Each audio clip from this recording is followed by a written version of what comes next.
But yeah, so anyway, so sometimes I just be sitting around, I'll be thinking about like stuff that we do, like it's normal in our society. Mm. And like just think about it, like that really don't make no sense. So that's crazy how like we really do that.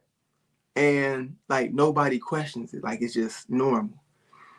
But one of the things that I was thinking about that if you really think about it, that's crazy, is the fact that we really go to restaurants and let strangers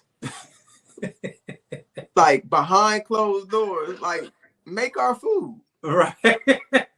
You know what, man? I don't know if you and I have had that conversation before or if I've thought about it on my own before. But you know how black people always say, man, I ain't gonna let just anybody cook my whatever the case may be. Right. That's a lot.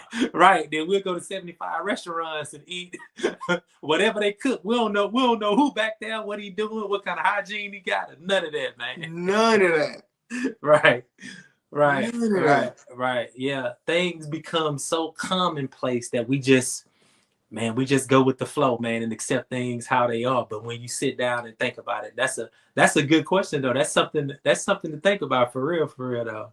Yeah, like that's crazy. And here's the thing, you got places like Waffle House that people love, but you know, they'll crack jokes about it being dirty or it being this or it being that, or the type of people that you will see at Waffle House on the late night. But at least you can see them cooking your food. If nothing else, you can see them. So you know if somebody digging their nose and make your smothered covered hash browns, you could be like, hey. Right.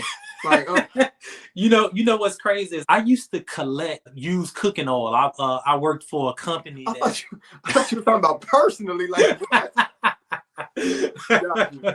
No, it was used. They converted it into biodiesel. So they they converted it. We used to put it in our trucks and all that type of stuff. So I was behind a lot of restaurants, man. And I used to say to myself sometimes, like, man, this is filthy back here, man. I think if people were able to see back here, see behind the kitchen, see the kitchen where all of this stuff is taking place at, man, I think those places will be empty. Or maybe not. You know, maybe people are still willing to do things like that. But man, I used to say that, man. I'm like, man, this is filthy back here, man. Yeah.